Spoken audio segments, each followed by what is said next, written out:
ازاي تركز وانت بتذاكر؟ لحد ما يخترعوا حاجة زي دي كده نقدر نوصلها بمخنا ونسجل عليها المناهج والكلام ده كله، للأسف مضطرين ان احنا نذاكر.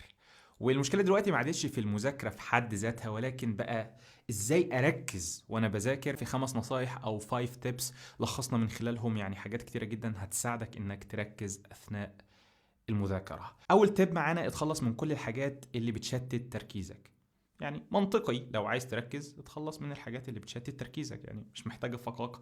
ايه هي الحاجات دي بقى؟ حاجه زي اللابتوب الجميل تقفله كده وتطلعه بره الاوضه او تبعده عنك. حاجه زي التليفون اللعين، افصله خالص خالص وارميه بره الاوضه. تيب نمبر 2: جهز كل حاجه انت ممكن تحتاجها قبل ما تقعد تذاكر. بدايه من ترابيزه المذاكره، لازم او يفضل ان انت يكون عندك ترابيزه مذاكره، ولو مش عارف ليه ممكن تبقى تتفرج على الفيديو اللي هيظهر لك حالا في الكاردز. مرورا بقى بالميه، قله، شفشه، ازازه، ايا كان الحاجه اللي انت بتشرب منها ميه خليها جنبك، علشان في وسط المذاكره ما تعطش فتقوم تجيب ميه من التلاجة، فتفتح التلاجة فتلاقي حاجه حلوه عايز تاكلها فتاكلها، فتسمع ان في حاجه شغاله على التلفزيون او فيلم نفسك تتفرج عليه من زمان فتروح تتفرج على التلفزيون وتخش بقى في الدوامه دي وتنسى المذاكره خالص. لا، جيب الميه حطها جنبك قبل ما تبدا تذاكر. الاقلام والكتب بتاع الماده اللي انت هتذاكرها حاول تحضر كل الماتيريال بتاعتك قبل ما تذاكر، علشان ما تقومش في وسط المذاكره تجيب الملزمه مش عارف من المكتبه وتروح تجيب الكتاب من الشنطه. جهز كل حاجاتك قبل ما تقعد